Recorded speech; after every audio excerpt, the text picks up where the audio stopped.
Hello traders and investors, welcome to my grow crypto channel.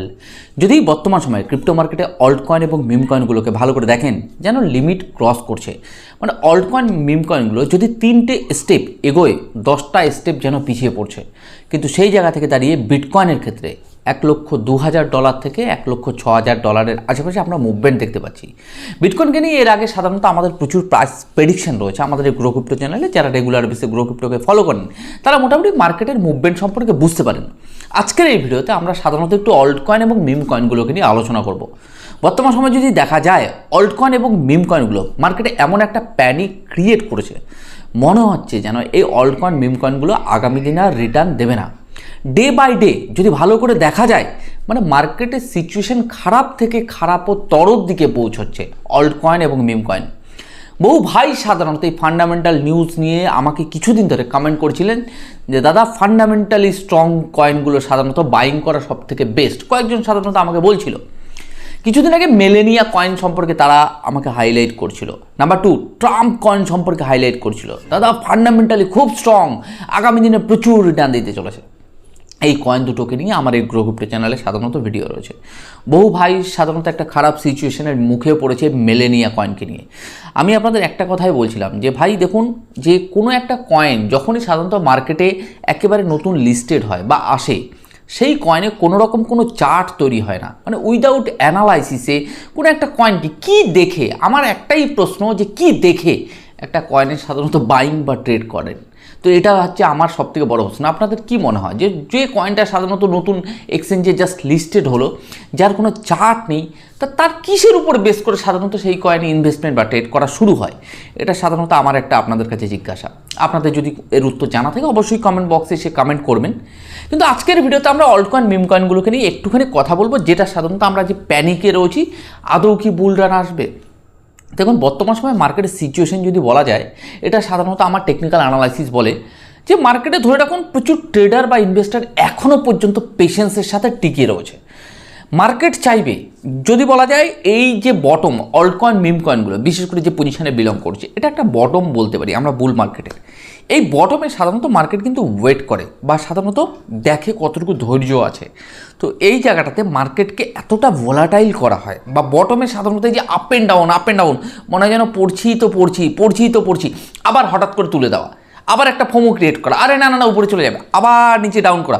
As এই জায়গাটাতে total ডাউনে এসে মার্কেটে একটা ফোমো ক্রিয়েট করা। আচ্ছা, কিছুদিন আগে আপনারা একটু মনে করে দেখুন তো, যখন মোটামুটি মার্কেটে অল্ট কয়েন মিম কয়েনগুলো একটা জায়গায় স্পাইক করে গেছিলো, মোটামুটি একটা জায়গায় মোটামুটি হাই ক্রিয়েট করেছিল কিছুদিন আগে, সেই জায়গায় দাঁড়িয়ে কয়েকটা দিন মার্কেট কিন্তু ওয়েট করেছিল। কী কারণে? বহু মানুষ যাতে লং ট্রেড নেয়, সেই জায়গা থেকেই মার্কেটকে খুব কম সময় ডাউন করে দেওয়া হয়েছিল, রাইট?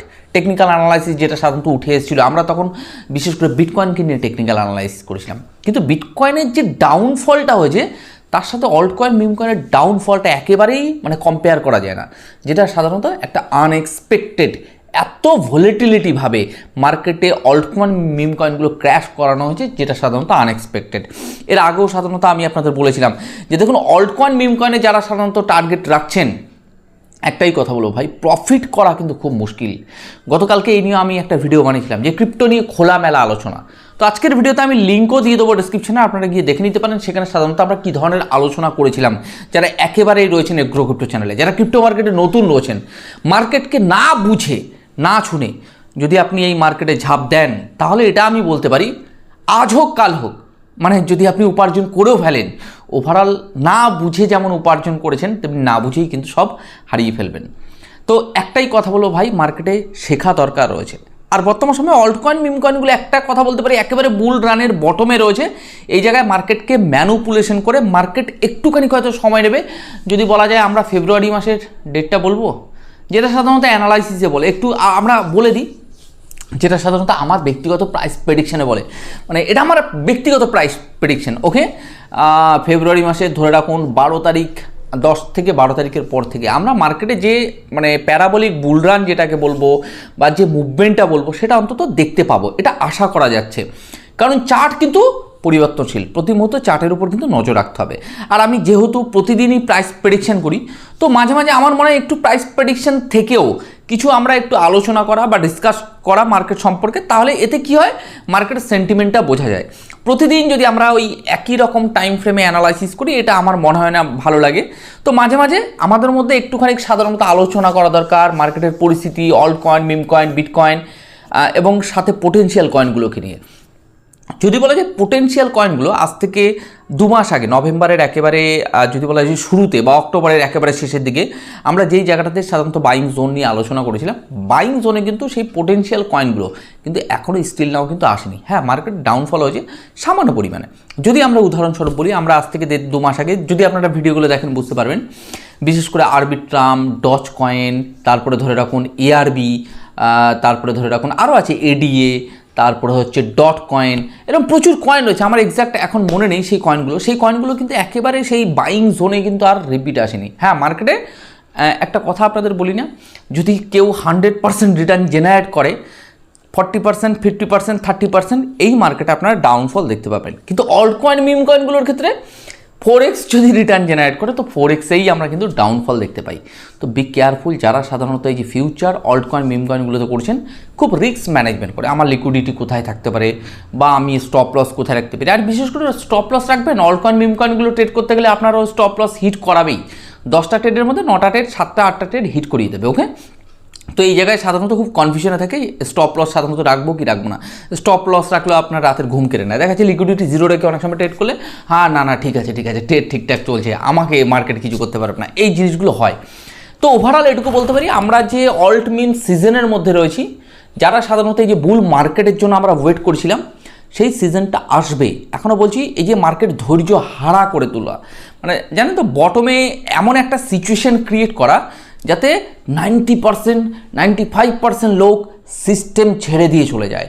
আপনি যদি প্রতি সময় যদি আপনার পোর্টফোলিও দেখেন বা যদি আপনি চার্ট দেখেন, যারা সাধারণত ট্রেডার তাদেরকে চার্টের সাথে লড়াই করতে হয় প্রতিটা মুহূর্ত। ওকে, তারা সাধারণত একটা প্যানিকের মধ্যেই থাকে। যদি তারা মেডিটেশন করুক বা একটু ধ্যান করুক বা দেখা যাচ্ছে নিজের মাইন্ডকে কন্ট্রোল রাখার জন্য যে মানে যেগুলো করা দরকার, তারা যদি সেগুলো ঠিকঠাক করে, মোটামুটি কুল থাকে। কিন্তু যারা সাধারণ মানুষ, যারা সিস্টেম বোঝে না, শুধুমাত্র পোর্টফোলিও দেখে, আরে পোর্টফোলিও তো আজকে 70% ডাউন, আরে কালকে তো 30% আপ, আবার দেখা যাচ্ছে তো 20%, তো টোটালি একটা টেনশানে থাকা, রাইট? তো ওভারঅল আমরা এটুকু বলতে পারি, যেহেতু আমরা একেবারে বটমে রয়েছি, বুল মার্কেটে অল্ট কয়েন, মিম কয়েনগুলো মুভমেন্ট হওয়ার আগের যে বটম, একেবারে বটমে রয়েছি, এই বটম থেকে মার্কেট একটুখানি সময় নেবে। সময় নিয়ে তারপরে মার্কেটে আমরা ভালো লেভেলের একটা মুভমেন্ট দেখতে পারবো। এর জন্য মার্কেটকে কিন্তু সময় দিতে হবে। আমি আপনাদের সবসময় একটা কথা বলি, আপনার তাড়া থাকতে পারে, আপনার খুব জলদি থাকতে পারে, তাড়াতাড়ি আমাকে রিটার্ন দরকার, কিন্তু বড় বড় হুইলসদের কাছে বা বড় বড় যারা ইনভেস্টাররা রয়েছে, তারা কিন্তু এত তাড়া নেই। তাদের কাছে প্রচুর patience, lot of patience, lot of knowledge and lot of money তারা নিয়ে বসে আছে। আরও কয়েকটা কথা বলবো, যারা সাধারণত যে ফিউচার ট্রেড করেন, অল্প টাকা দিয়ে ফিউচার ট্রেড, মানে দেখা যাচ্ছে আপনার কাছে কিছু ক্যাপিটাল আছে, আমি ক্যাপিটাল নিয়ে চলে এসেছি এখানে, মানে বিশেষ করে কিছু মনে করবেন, আমি একটা কথা বলি, আমি খুব গরিব মানুষ। অ্যাকচুয়ালি গরিব মানুষদের ক্ষেত্রে ফিউচার ট্রেড $100, $50 দিয়ে ট্রেড করা আমার মনে হয় একদম ঠিক নয়। মানে ব্যাপারটা হচ্ছে, আপনার কাছে দিন আনা দিন খাওয়া আমার সংসার চলে, আমি এখানে এসেছি $100-200 দিয়ে ট্রেড করতে, ভাই আপনি কিন্তু সিস্টেম থেকে কিচ্ছু করতে পারবেন না। হ্যাঁ, এবার আমি আপনাকে কোন কথাটা বলতে চাইছি, আপনার কাছে যদি এক্সেস মানি থাকে, মানে আপনার ধরে রাখুন আমার 100 টাকা, আমি যদি বলি স্টুডেন্টদের কথা, ফর এক্সাম্পল, দেখা যাচ্ছে একজন স্টুডেন্ট, তার দেখা যায় পার ডে 50 টাকা আমার হাত খরচ, দেখা যাচ্ছে ঠিক আছে, সেখান থেকে জমিয়ে আমার 30 টাকা খরচ হয়, 20 টাকা আমার সেভিংস যায়। সেখানে সাধারণত স্টুডেন্ট হিসেবে আমি 20 টাকা দিয়ে সাপোজ প্রতিদিন আমি অল্প অল্প ট্রেড করতে পারি। আপনি একজন বিজনেসম্যান, আপনার রেগুলার বেসে একটা ইনকাম আছে, ঠিক আছে, এক্সেস মানি দিয়ে আপনি ছোটোখাটো ট্রেড করতে পারেন, রাইট? আপনি কোনো জব করছেন, একটা ফিক্সড স্যালারি রয়েছে, এক্সেস উপার্জন রয়েছে, সেটা দিয়ে ছোটো ছোটো ট্রেড করতে পারেন। কিন্তু আমি 100 টাকাই নিয়ে এসেছি, এই 100 টাকা নিয়ে এসেই আমি 200, 300, 400 টাকা করে বাড়ি ফিরবো, তো ভাই ট্রেড কিন্তু হবে না। আপনার জীবনের ওই যে 100 টাকাটাই চলে যাবে, বাট 100 টাকার রিটার্ন পাবে না। তো আমি বলবো প্লিজ, যারা সাধারণত ট্রেডিং বা ইনভেস্টমেন্টে আসেন, সবার উদ্দেশ্যেই যে সাধারণত সিস্টেমকে বুঝে শুনে আসা উচিত। যে আমি অনেক মানুষই রয়েছে, বিশেষ করে সে যে কোনো ট্রেডিং বা ইনভেস্টমেন্ট প্ল্যাটফর্মে, তাদের উদ্দেশ্যে আমি কিছু বলতে চাই, কারণ আমি বহু মানুষের সাথে কিন্তু কথা বলি, তাদের দুঃখ বা তাদের আনন্দটাকে ফিল করার চেষ্টা করি। অনেক মানুষ সাধারণত আছে ধার করে এনে দেখা যায় বাড়িতে গরু ছাগল বিক্রি করে এনে এখানে ট্রেডিং। আরে না, বুল মার্কেটে তো হিউজ রিটার্ন দিতে চলেছে, আগামী বুল মার্কেটে মানে 1 বছর বাদে আমি মহান কিছু হতে চলেছি, এরকম একটা চিন্তাভাবনা থাকে কিন্তু বহু মানুষের মধ্যে। তো তাদের উদ্দেশ্যে একটা বলবো, কেউ যদি এরকম চিন্তাভাবনা নিয়ে আসেন তো আগামী দিনে কিন্তু আপনার সিচুয়েশন খুব খারাপ হতে পারে। গতকালকে একটা ভয়েস মেসেজ সাধারণত আমাকে একজন করেছিল যে দাদা এরকম একটা সিচুয়েশন, আমি খুব খারাপ সিচুয়েশনে পড়ে গেছি, তো আমি মেলেনিয়া কয়েন এরকম 11 $something বাইং করেছিলাম। অবশ্য আমি জানি না যে এই কয়েনটা, আমি ভেবেছিলাম যে ট্রাম্প কয়েন রিটার্ন দিয়েছে যেহেতু মেলেনিয়া কয়েনও রিটার্ন দেবে। তো মেলেনিয়া কয়েনে বাইং করার পরে দেখতে পাচ্ছি অলরেডি ডাউনফল হিউজ। তো আমি যে টাকা দিয়ে বাইং করেছি আমার এখন দাদা 90% পোর্টফোলিও দাদা নেই, তো টোটাল স্পটে রয়েছে। দাদা আমি কি করব বুঝতে পারছি না। তো সেই সমস্ত ভাই বা সেই সমস্ত মানুষের উদ্দেশ্যে আমার একটাই কথা, যে কয়েনটা সাধারণত দেখুন পার্টিকুলার, আমি সেদিনকের ভিডিওতে এই কথাগুলো আলোচনা করেছি যে আপনাকে যে মেলেনিয়া কয়েনই আমি পার্টিকুলার বলছি তা নয়, যে কোনো ক্রিপ্টো মার্কেটে নতুন কয়েন লিস্টেড হওয়ার পরে তার পিছনে ছোটা বা কোনো একটা alt coin meme coin down হচ্ছে আমি বাইং করছি, সেটা কিন্তু উচিত নয়, সেটা টেকনিক্যাল অ্যানালাইসিসের ভাষা নয়। এই যে অনেকে সাধারণত কথা বলে, আমি দেখেছি বিভিন্ন ইউটিউব চ্যানেলে বা তারা বিভিন্ন সোশ্যাল মিডিয়াতে বিভিন্ন ইনফরমেশন দেয়, আমি দেখি মাঝে মাঝে বিভিন্ন ইউটিউব চ্যানেলের ভিডিও, এই কয়েনটা এত নিচে আছে, এই কয়েনটা আগামী দিনে এখানে রিটার্ন দেবে, এই কয়েনটা একেবারে বাইং রয়েছে, আগামী দিনে তো 100x রিটার্ন দেবে, এরকম সাধারণত অনেক উঠে আসে, রাইট? এখানে আমার একটা প্রশ্ন রয়েছে, প্রশ্নটা হলো একটা কয়েন নিচে রয়েছে তার মানে এই নয় যে সেই কয়েনটা আর নিচে যাবে না, এই জায়গাটা আমাদের বুঝতে হবে। একটা কয়েন নিচে রয়েছে তার মানে এই নয় যে সে কয়েনটা আর নিচে যাবে না। তাহলে কয়েনটা যতক্ষণ পর্যন্ত বাইং জোন ক্রিয়েট না হচ্ছে আমার মনে হয় ততক্ষণ পর্যন্ত না ইনভেস্টমেন্ট না ট্রেড করা উচিত। আপনি হয়তো আমাকে বলতে পারেন দাদা আপনার কী কন্ডিশন, মাঝে মাঝে ফোমোতে 10টা ট্রেড করলে 1-2 ট্রেডে আমরাও ওরকম ফোমো বাইং করে ফেলি, বাট সেখানে কিন্তু আমরা ওয়েট করি, সঠিক জায়গা আসলে কিন্তু আমরা বেরিয়ে যাব, বা আমার সাধারণত রিস্ক ম্যানেজমেন্ট করে ইনভেস্টমেন্ট বা ট্রেড। ওকে, তাহলে এই মার্কেটে যারা দীর্ঘদিন রয়েছে তারা কিন্তু বি কেয়ারফুল, মানে তারা সাধারণত খুব সতর্ক থাকে মার্কেটকে নিয়ে, যে মার্কেট কত দূর আসবে না, যদি মার্কেট নিচে আসে সেখানে আমি কি করতে পারি, রাইট? মানে প্রত্যেকটা মুভমেন্টের পিছনে তারা কিন্তু ভাবনা চিন্তা করে যে মার্কেট যদি কোনো কারণে আমার লিকুইডিটি নিতে আসে তাহলে আমার কি করা উচিত, যদি মার্কেট এখান থেকে আমার রিকভারি দেয় কত পর্যন্ত রিকভারি হতে পারে, আমি যেহেতু ট্রেডে ফেসে গেছি। তো এগুলো সাধারণত টোটালি অ্যানালাইসিস করে নেগেটিভ পজিটিভ বিচার বিবেচনা করে কিন্তু সিদ্ধান্ত নিতে হয়। আর যারা সাধারণত কিছুই বোঝে না, আমি এসছি দাদা ইনভেস্টমেন্ট করতে, আমি তো প্রফিট নিতে এসছি, কোনো কারণবশত এমন একটা সময় আসবে আপনার ক্যাপিটাল রিকভারি হয়ে গেল, আপনি বেরোতেই পারবেন না, বা আপনার রিকভারি হয়ে কিছুটা প্রফিট দেখাচ্ছে আপনি বেরোতেই পারবেন না, বা এমনও সময় আসবে আপনি প্রফিট দেখতে পাচ্ছেন, আপনি ভাববেন আরও একটু দেবে, সেই জায়গা থেকে দাঁড়িয়ে আপনি যেই সেল করলেন না মার্কেট হিউজ ক্র্যাশ করে গেল। আবার এরকম হতে পারে আপনি যেই বেরোলেন আপনার কেনা দামে, বা দাদা আমি এই মার্কেট ছেড়ে দিয়ে চলে যাব, যেই বেরিয়ে গেছেন মার্কেট আরও টানতে টানতে উপরে নিয়ে চলে গেছে, তাহলে আপনি এগুলোকে কি বলবেন? Fundamental analysis? একদম নয়, এগুলো টেকনিক্যাল অ্যানালাইসিসেরই একটা পার্ট। তো আমি আপনাদের প্রথমে কিন্তু একটা কথা বলেছি, দেখুন টেকনিক্যাল অ্যানালাইসিসে 10 বার আপনি যদি ট্রেড নেন, হতে পারে 1-2 ট্রেড আপনার ভুল হতে পারে মেবি, তাহলে 10-এ 10টা নয়। কিন্তু ফান্ডামেন্টাল যে সমস্ত আপনারা তথ্য আমাকে শেয়ার করেন বা যে সমস্ত কথাগুলো বলেন, সেটা সাধারণত 10টা ট্রেড নিলে 10টা ট্রেডই আপনার লসে যাবে, এটা সাধারণত আমার ব্যক্তিগত ওপিনিয়ন। কারণ ফান্ডামেন্টাল নিউজ বেসড ট্রেড বা ফান্ডামেন্টালি স্ট্রং কয়েন যেগুলো প্রেজেন্টেশন দেওয়া হয় বেশিরভাগ ক্ষেত্রে, আমি এটুকু বলতে পারি ভাই সবই শো অফ, রাইট? আজকে একটা কথা, দুটো গল্প বলবো, দুটো গল্প, সময় আছে, আমি কিন্তু ভিডিওটা একটু বড় করে বানাচ্ছি, যাদের মনে হয় ভিডিওটা শোনার খুবই দরকার অবশ্যই শুনতে পারেন, আর নয়তো আমি বলবো যদি আপনাদের কাজ থাকে তো কাজটা কমপ্লিট করে এসে এই কথাগুলো, আজকের এই দুটো স্টোরি অবশ্যই আমার মনে হয় আপনার জীবনে অনেক কিছু চেঞ্জেস আনতে পারে। ফার্স্ট স্টোরি, একটা গল্প আমি আপনাদের বলবো। আচ্ছা, হিন্দু শাস্ত্র মতে আপনারা দেখেছেন কখনো যে পুরনো যুগে কিছু মানুষ ধ্যান করতো বা মনি ঋষিরা ধ্যান করতো, কোনো দেবতার আরাধনা করতো কি না, যদি আপনারা টিভি বা সিনেমায় দেখে থাকেন। তো সেই জায়গা থেকে দাঁড়িয়ে আপনারা যদি ভালো করে লক্ষ্য করে দেখেন, যখন সেই মনীষী বা সেই ঋষিমুনি যখন ধ্যানে বসে কোনো দেবতার সাধনা করছে বা ভগবানের সাধনা করছে, তো সেই জায়গা থেকে দাঁড়িয়ে কিছু উর্বশী মানে কিছু সুন্দরী মেয়েরা সেই ঋষিমুনির ধ্যান ভাঙানোর জন্য নৃত্য করতো, মানে নাচ করতো তার সাইডে, মনে আছে? তার ধ্যানটা ভেঙে গেলে সে কী করতো, তাহলে সে ধ্যানটাকে আর করতে পারছে না, তার যোগ্যটা নষ্ট হয়ে গেল, রাইট? তার সাধনাটা নষ্ট হয়ে গেল, তার যে অ্যাম্বিশনটা ছিল সেই অ্যাম্বিশন থেকে দিকভ্রষ্ট হয়ে গেল, রাইট? কাদের জন্য?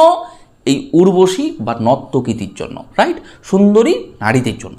তাহলে সে তার ট্র্যাক থেকে সরে আসলো। ভালো করে আজকের গল্পটা বোঝার বিষয় আছে, প্লিজ এই গল্পটাকে না কোনো মানে অন্য মিনিংস করতে যাবে না, যেটা বলতে চাইছি ভালো করে বোঝার চেষ্টা করবেন। ক্রিপ্টো মার্কেটে একটু জাস্ট কোরিলেট করছি, বিটকয়েন মনে করুন একটা ভালো রিটার্ন জেনারেট করে। Bitcoin as a potential all over ওয়ার্ল্ডের মানুষ এটা জানে, অন্য গ্রহের মানুষ জানে কিনা জানি না, বাট পৃথিবীর মানুষ জানে যে বিটকয়েন কিন্তু খুব পোটেনশিয়াল কয়েন। এই বিটকয়েন সাধারণত লোকে ফকির অন্তত মানে না, ক্রিপ্টো মার্কেট হাইলি ভোলাটাইল, সেই তুলনায় বিটকয়েন আছে ঠিকঠাক আছে। বিটকয়েন আমি 1-1.5 বছর আগেও প্রাইস প্রেডিকশন ছিল। কেন আজকে ওই গল্পটার সাথে বিটকয়েনের তুলনা করছি একটু বলি। আপনার সাধনা দেখা যায় যে ক্রিপ্টো মার্কেটে বিটকয়েন ভালো রিটার্ন জেনারেট করে। এই বিটকয়েন আপনার যদি টার্গেট থাকে বিটকয়েন, আপনার এই বিটকয়েনের টার্গেটটাকে নষ্ট করার জন্য না এই অল্ট কয়েন মিম কয়েনগুলো চারিপাশে কিন্তু নাচ করে, ডান্স করে। কারা ডান্স করে? অল্ট কয়েন আর মিম কয়েন। আমি দেবো প্রফিট, আমি দেবো প্রফিট। ওই সোশ্যাল মিডিয়াতে ওই ইউটিউবার বলবে এ দেবে প্রফিট। আপনার যে থিঙ্কিং বা আপনার যে চিন্তাভাবনা টোটালি ট্র্যাক চেঞ্জ করে দেবে। আর আপনি যখনই অল্ট কয়েন মিম কয়েনের পিছনে দৌড়ে ছুটে যাবেন, আপনি ওই বিটকয়েনের যে প্রফিট ওটাকে আর নিতে পারবে না। ঠিক বড় বড় হোয়েলস বা বড় বড় ইনভেস্টাররা যারা টার্গেট করে, মাত্র 5% লোক সাধনা করে কিছু ক্যাপিটাল গেন করে বেরিয়ে চলে আসবে। অ্যাজ এ সিম্পলভাবে বোঝানোর চেষ্টা করেছি। আর একটা স্টোরি বলবো। একজনের বাবার ক্যান্সার হয়েছিল, বাবা ক্যান্সারে মারা গেছে। ছেলেটা সবসময় তার সাথে থাকতো, বাবার সাথে। বাবার কি কারণে ক্যান্সার হয়েছিল ছেলেটা বেশ ভালো করে জানতো। ওকে, ছেলেটার এক্সপিরিয়েন্স হয়ে গেছে যে এই কারণে আমার বাবার ক্যান্সার হয়েছে, আমি সেই জিনিসটা আর কোনো মানুষকে করতেই দেবো না, রাইট? তখন সেই ছেলেটা যদি কেউ স্মোকিং করতো, ওর বাবার মানে যে মৃত্যুটা হয়েছে টোটালি স্মোকিংয়ের কারণে, এটা ডাক্তারও বলে দিয়েছে। এবং যখন টেস্ট করায় একটাই রিজন উঠে এসেছিলো, অ্যাজ এ এসোফেগাস ক্যান্সার, যেটাকে নেক ক্যান্সার বলা হয়। তো সেই জায়গা থেকে দাঁড়িয়ে তার বাবার ক্যান্সারের কারণ যখন সে জানতে পারলো, সে নিজেও স্মোক করতো না এবং পাশাপাশি প্রত্যেকটা মানুষকে যারা সাধারণ স্মোকিং করতো বারণ করতো, দাদা স্মোকিং করবেন না, আমার বাবা ক্যান্সারে মারা গেছে, দাদা প্লিজ এটাকে ছেড়ে দিন, রাইট? অনেকে শুনতো না, বেশিরভাগ শুনতো না, যারা শুনতো তারা ছেড়ে দিয়েছে। কিন্তু যারা এই মানে তার কথা শুনতো না, ওয়ান্স আপন এ টাইম একটা সময় দাঁড়িয়ে যে মানুষগুলো অ্যাজ এ প্রচুর পরিমাণে এই ধূমপান করতো, তাদের ফ্যামিলিতেও বহু মানুষের একই কেস মানে অ্যাজ এ ক্যান্সার পেশেন্ট তৈরি হয়ে গেছে। দেখুন সিগারেটের প্যাকেটে লেখা থাকে smoking is injurious to health, right? Is a painful death লেখা থাকে, রাইট? কিন্তু সেই জায়গা থেকে দাঁড়িয়ে আমরা অনেকেই শুনি না। কেন শুনি না? কারণ আমরা অ্যাডিক্টেড। আবারও কথাটা বলছি, অ্যাডিক্টেড, রাইট? সেই জায়গা থেকে দাঁড়িয়ে আমরাও এই অল্ট কয়েন এবং মিম কয়েনের প্রতি না অ্যাডিক্টেড। আপনাকে যদি কেউ বলে ভাই অল্ট কয়েন মিম কয়েনের যাবেন না, দাদা অল্ট কয়েন মিম কয়েনের ট্রেড করবেন না, আপনি হয়তো শুনবেন না, আপনি হয়তো বলবেন না না ফালতু কথা, alt coin meme coin return তো দেবেই। আপনি যখনই এই সমস্ত চিন্তাভাবনা করবেন যে না না অল্ট কয়েন মিম কয়েন আগামী দিনে বড় রিটার্ন দিতে চলেছে, তো আপনি যখন এই সমস্ত শুনবেন, একটা সময় আপনিও দেখা যাচ্ছে ক্যাপিটাল হারিয়ে ফেললেন, বা দেখা যাচ্ছে একটা সময় আপনি সবই কিছুই হারিয়ে ফেললেন। তো সেই জায়গা থেকে দাঁড়িয়ে কিন্তু আপনিও কিন্তু সেই সিচুয়েশনের সমস্যা মানে একটা সেই সিচুয়েশনের মুখোমুখি হলেন। তো আমার কথা হচ্ছে ভাই, যা হয়েছে হয়েছে, যা হয়েছে হয়েছে, রাইট?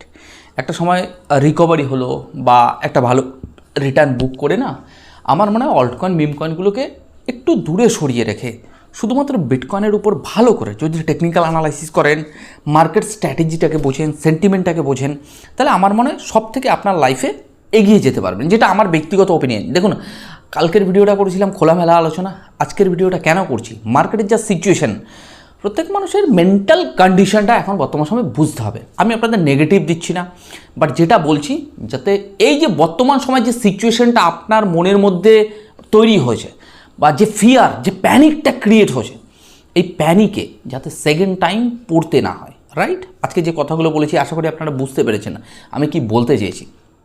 দেন যদি মনে করেন এই প্রফেশনেই থাকবো, তাহলে আপনাকে ডিসিপ্লিন হতে হবে, একটা কথা পরিষ্কার পরিচ্ছন্ন, রাইট? দ্বিতীয় কথা, যদি এমন কোনো ফান্ডামেন্টাল নিউজ আপনার ব্রেনকে এফেক্ট করে, মানে দেখা যায় কোনো একটা নিউজের সাথে সাথে আপনার এগুলো সাধারণত এই যে সোশ্যাল মিডিয়াতে বিভিন্ন বিজ্ঞাপন বা এই যে বিভিন্ন অ্যাড দেখেন না, এগুলো অ্যাকচুয়ালি আপনার মাইন্ডে এফেক্ট আনা, মানে আপনার মনে এই জিনিসটা স্মরণ করিয়ে দেওয়া, রাইট? যে সাইকোলজিক্যাল এফেক্ট, কখনো যদি সাইকোলজি নিয়ে পড়েন তাহলে এই জিনিসগুলোকে বুঝতে পারবেন অ্যাকচুয়ালি সাইকোলজিকে সাধারণত কীভাবে এফেক্ট আনা হয় বা সাইকোলজিতে কীভাবে প্রভাব ফেলা যেতে পারে, এই জিনিসগুলো খুব ইম্পর্টেন্ট। তো যারা সাধারণত একটু বোঝে না বা দেখাচ্ছে এই সম্পর্কে একটু নলেজ কম, আমি চেষ্টা করি আমার যতটুকু অভিজ্ঞতা আপনাদেরকে শেয়ার করি, আমার দীর্ঘদিনের জাস্ট এই মার্কেটে পড়ে থাকার অভিজ্ঞতা। তো আমি একটা কথা বলবো, যদি আপনার মনে হয় যে কোনো ফান্ডামেন্টাল নিউজ আপনার মনে এফেক্ট আসছে, আমি বলবো প্লিজ দূরে থাকুন। যদি মনে করেন যে গ্রো ক্রিপ্টো আপনার কোনো উপকারে আসছে না, তো আমার থেকেও দূরে থাকুন। ভালো করে বুঝতে হবে আমি যে কথাগুলো বলার চেষ্টা করছি, রাইট? কখনো কখনো ট্রেডিং ভিউ খোলার পরে প্রচুর অল্ট কয়েন মিম কয়েনগুলো সাধারণত আপনার কাছে ছবি চলে আসে, এটা হাই রিটার্ন, এটা হাই রিটার্ন, এটা high return. Alt coin meme কয়েনগুলোকে সোজা ডিলিট করে শুধুমাত্র বিটকয়েনে চার্ট রাখুন, টেকনিক্যাল অ্যানালাইসিস করতে শিখুন। অল্ট কয়েন মিম কয়েনগুলোতে টেকনিক্যাল অ্যানালাইসিস করলে না কোনো সাপোর্ট না কোনো রেজিস্ট্যান্স, মানে এলো পাথারি মুভমেন্ট করে পাবলিকের টাকা কিন্তু ওভারঅল নিয়ে যাবে, রাইট? সেন্টিমেন্টকে বোঝা কিন্তু খুব মুশকিল। দেখুন আজকের ভিডিওটার মিনিংস এটা নয় যে আপনি অল্ট কয়েন মিম কয়েনে ইনভেস্টমেন্ট করবেন না বা আপনি অল্ট কয়েন মিম কয়েনে ইনভেস্টমেন্ট করুন। আমি আপনাকে ডিমোটিভেট করার চেষ্টা করছি না, আমি আপনাকে যেটা বলতে চাইছি এগুলো অ্যাজ এ অ্যাওয়ারনেস, মানে এটা সাবধানতা, মানে একে আমাকে কোনো জায়গায় পদক্ষেপ রাখার আগে বা আমি যে ভুলটা করেছি নেক্সট টাইম যাতে এরকম ভুল যাতে না হয়, বা আমি যেভাবে সাধারণত ট্রেডিং করব আমাকে কী কী ডিসিপ্লিনের মধ্যে আসা দরকার, এই জিনিসগুলো জাস্ট বোঝানোর জন্য আমি আপনাদের বলতে চাইছি। তো সবার কাছে একটা অনুরোধ, মার্কেটের যা কন্ডিশন বর্তমান সময়ে অল্ট কয়েন মিম কয়েনগুলো একেবারে বটমে রয়েছে, ভালো পজিশনে রয়েছে, কিন্তু মার্কেটে জাস্ট প্যানিক ক্রিয়েট করছে। এই জায়গায় আরও একটু ভলিটিলিটি আমরা দেখতে পারি, নেগেটিভ পজিটিভ, রাইট? মানে খুব ভলিটিলিটি হয়ে এখান থেকে বুল রান স্টার্ট হবে, যেটা সাধারণত হতে পারে মেবি ফেব্রুয়ারির মাঝামাঝি, ইভেন মার্চ এপ্রিল। তো আশা করছি যে মার্কেটের ক্ষেত্রে গুড একটা ভালো টাইম থাকবে, ওকে? তো যাক, আজকের ভিডিওটা অনেক বড় হয়ে গেছে, আজকের ভিডিওতে তেমন ডিটেলসে আর আলোচনা করবো না। আগামীকালকে চেষ্টা করবো নতুন কিছু আপনাদের শেয়ার করার, প্রতিনিয়ত যতটুকু অভিজ্ঞতা আমার ততটুকুই আপনাদেরকে শেয়ার করি, যাতে অ্যাজ এ আপনারা মার্কেটটাকে বুঝতে পারেন, ওকে? চলুন আজকের ভিডিওটি এখানে শেষ করবো। আপনারা ভালো থাকুন, সুস্থ থাকুন, আর গ্রো ক্রিপ্টোর উপর নজর রাখুন। আর এখনও পর্যন্ত যদি গ্রো ক্রিপ্টোকে সাবস্ক্রাইব না করে থাকেন তো সাবস্ক্রাইব করতে ভুলবে না। ওভারঅল ইনফরমেশনগুলো যদি আপনাদের ভালো লেগে থাকে তো লাইক করতে ভুলবে না। তো চলুন কালকে সকালবেলা আবার নতুনভাবে আপনাদের সাথে দেখা হবে।